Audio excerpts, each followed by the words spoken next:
The penultimate event in the Dunlop MSA British Touring Car Championship at Silverstone usually proves pivotal in deciding the direction of the coveted driver's crown.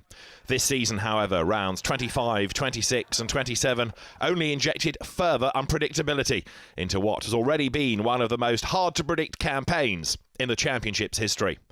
The top 22 cars were separated by less than a second in an extremely tight and tense qualifying session, which produced a number of the title contenders struggling to find ultimate performance. Ash Sutton's MG6 set the pace from the outset, with the impressive young charger clocking his best time on only his fourth tour, with MG Racing RCIB Insurance teammate Josh Cook initially looking to be his closest challenger. It was Tom Ingram that eventually ended up in P2 though. The Speedworks Motorsport driver was busy chasing his pole position hat-trick this season. He blasted his Toyota Avensis across the line mid-session, just 3 thousandths shy of Sutton's benchmark. Halford's UASA Racing's Matt Neal was the first of the main championship contenders in the order, as he hauled his ballast-laden Honda Civic Type R into P7, while stablemate Gordon Shedden slotted into 10th. A further 4 top guns struggled around the 1.64-mile national layout, with Silverline Subaru BMR Racing duo Colin Turkington and Jason Plato down in 15th and 16th. Team JCT 600 with Gardex endured a tough session, with championship leader Sam Toroff clocking just the 17th fastest time, while Rob Collard managed only 25th.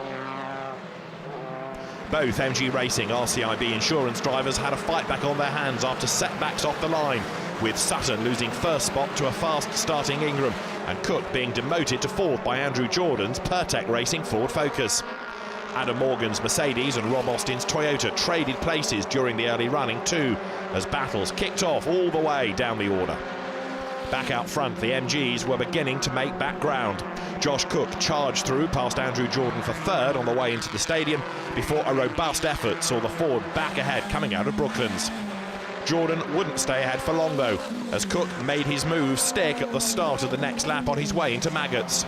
Sutton was next to make his move on lap 8, as he'd made his way onto the bumper of Ingram's Avensis.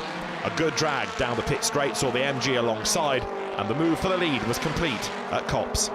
Changes were in the offing all the way down the field, highlighted particularly by 3 championship contenders fighting for positions outside of the points, with Sam Toroff, Rob Collard and Matt Jackson swapping paint for much of the contest.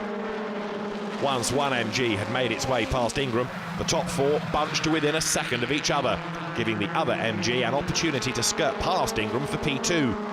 Julie Cook seized his chance on lap 12 into Maggots and Beckett's and sealed it along the Wellington Straight, or so he thought. It took contact at Brooklands to settle it, the MG man coming out on top to make it a 1-2 for the 888 squad as things stood.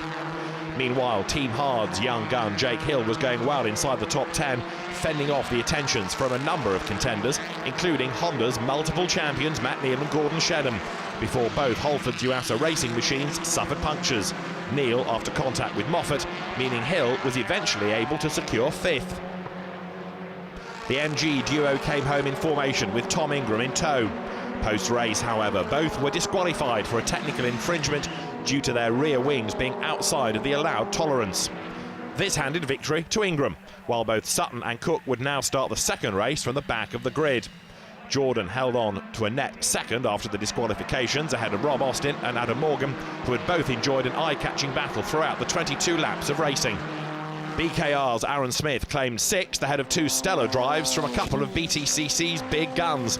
Rob Collard took 7th after scything his BMW 125iM Sport through from 25th on the grid, while Colin Turkington blazed a trail from the rear of the field to grab 8th for Silverline Subaru BMR Racing. With the MGs demoted, Ingram inherited pole position for race 2 and made the most of it with a strong start, fending off the attentions of 2013 champion Andrew Jordan in the opening throws.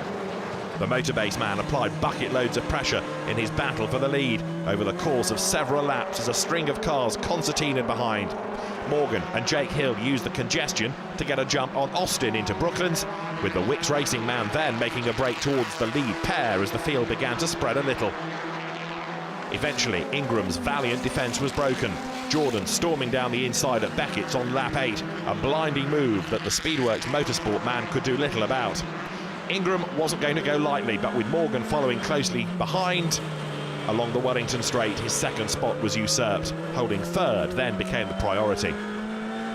Back into the complex on lap 9, and it was the lead Subarus of Turkington and Plato right at it either side of Rob Austin and battling down the pit straight with no quarter given in the hunt for 5th. It was typically tough touring car racing from the decorated pair. A lap later, and Hill was the target for the charging Lavorgs at the same spot. Plato following Turkington through as the duo headed up the road and after Tom Ingram. The leaders made a break for it over the closing stages, while Ingram found himself under close scrutiny from the lead Silverline Subaru BMR racing machines. A staunch defence saw him take the checkered flag in an impressive third, while Jordan hammered home his authority on race 2 by keeping Morgan at arm's length to take the win, despite a late safety car period throwing a spanner in the works. Matt Jackson brought home his newly liveried Ford Focus in 6th place, having scythed his way through from 17th on the grid, aided by an unfortunate late puncture that took out the impressive Jake Hill. Rob Collard was on the softer tyres and snatched 7th place in the WSR BMW, but he was pressured home by Gordon Shedden in the factory Honda Civic Type R. Shedden's epic drive was further rewarded with reverse grid pole for the final contest. Reigning Dunlop MSA British Touring Car champion Gordon Shedden then set himself up as a major proponent in what's sure to be an incredible title showdown at Brands Hatch after the Scotsman claimed victory in a thrilling finale at Silverstone. Off the line, Rob Collard blasted his BMW into the lead as the rear-wheel drive machine launched by Shedden's Honda Civic on the run down to Copse. Quick-starting Matt Jackson got his race 3 off to a flyer and drew alongside the Halfords racing man and looked to be through into Beckett's. Late braking and a good drag down Wellington Straight, though, saw him hold on to second by the skin of his teeth.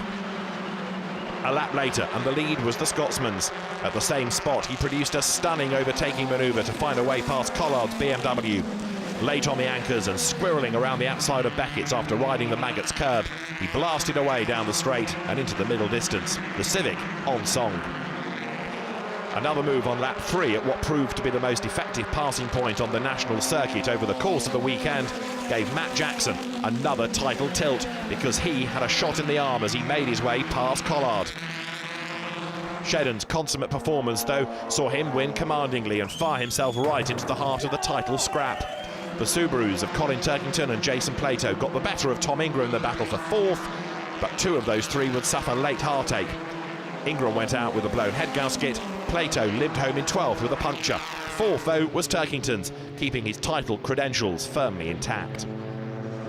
Championship challengers Matt Neal and Sam Tordoff were next in the order, after the former had carved his way through the field. When Neal's Honda cruised onto the back of Tordoff's BMW, there was little resistance from the WSR man, as the points leader determined that discretion was the better part of valour. Ash Sutton and Josh Cook bounced back from their earlier disappointment to score top 10 finishes as they sandwiched the duelling Andrew Jordan and Aidan Moffat in 7th and 10th respectively. Tordoff leads the standings from the Honda duo of Shedden and Neal, but incredibly the title will be contested by an unprecedented 8 drivers on the final day of the season at Brands Hatch in 2 weeks' time. Collard, Jackson, Jordan, Turkington and Plato are the other drivers all in contention to claim the most coveted prize in British motorsport. The man leading the way spoke to Louise Goodman following the remarkable extension of his slim championship lead from 5 to 11 points come the end of the day's action. Well, Sam, 2 11th place finishes and a 6th. Doesn't sound like too much to shout about, but the good news is that you've actually increased your championship lead over the course of the weekend, haven't you? Yeah, 6 points we've increased it by, which, to be honest, I'm surprised about because it's been a difficult day. Various things have gone wrong, gone against us. It was always going to be tough for coming here anyway with 75 kilograms on board. So we've had a difficult day, but I think so have a lot of people, and we find ourselves with a nice little cushion to Brands Hatch. Not enough as I would want, but a cushion nonetheless, and 11 points that people have got to catch me by. So we're all set for a championship showdown when we get to Brands. That's just how we like it. Yeah, I think 8 people can still win the championship mathematically, which is fabulous. You know, great for the championship and great for everybody involved. I think from my point of view, I'm fairly relaxed about it. Nobody expected me to win. Nobody ever thought I'd be at this far at this point in the season. So the pressure's on those guys. That they've won it before. Everyone expects them to win. And what a circuit to be racing at. I mean, the full Grand Prix circuit at Brands Hatch, it's a classic, isn't it? Yeah, it's my favourite circuit. I'm not just saying that, that really is. The Grand Prix circuit, Brands Hatch, is full of history, steeped in history. Great undulations out the back, some really fast blind corners, and it really is a proper driver's circuit, and I love it. I've gone well there in the past, and I'm hoping the BMW will go there well as well. Proper driver circuit, but it's a proper old school spectator circuit as well, isn't it? Fantastic atmosphere there. It is, and you can sit at the top of Paddock Hill and basically see the whole of the Indy part of the track. So the fans really do get a lot of action, and they can see so much of the race. Or you can obviously walk into the woods and see the high-speed section. So it's a really cool circuit with an amazing blend of everything, and what a fitting way to finish the championship. And there are going to be a lot of emotions running up and down the pit lane when we get there, aren't there? What are yours going to be like? Do you know? I don't have any emotion, which actually helps. No, I'm quite chilled out about it. I'm not high, but I'm not low, and I think in situations like this, that's probably a good thing. I don't really feel the pressure, to be honest. I think it'll be fine, and I think whatever happens, I've had my best year to date. If I'm robbed at the final hurdle, so what? It'll still be my best year to date, and I've got 20 years on some of those boys chasing me, so there's plenty of life in me yet. Well, the guy just behind you, or second place in the championship, Gordon Shedden, is desperate to retain his title. The guy behind him, Matt Neal, 3 times champion. You've got some, won't call them all-timers, but some very experienced drivers in the running to take this title from you, haven't you? Yeah, I've got the best touring car drivers that are probably in the world, all chasing me down. So, it will be hard. There's no bones about that. It'll be tough. It'll be probably horrible to watch from my friends and family point of view. But I've got the easy job. I'm sat in the car with the destiny in my own hands. So I'm looking forward to it. So it might be fantastic to watch from our perspective. We look forward to seeing you there. Thank you.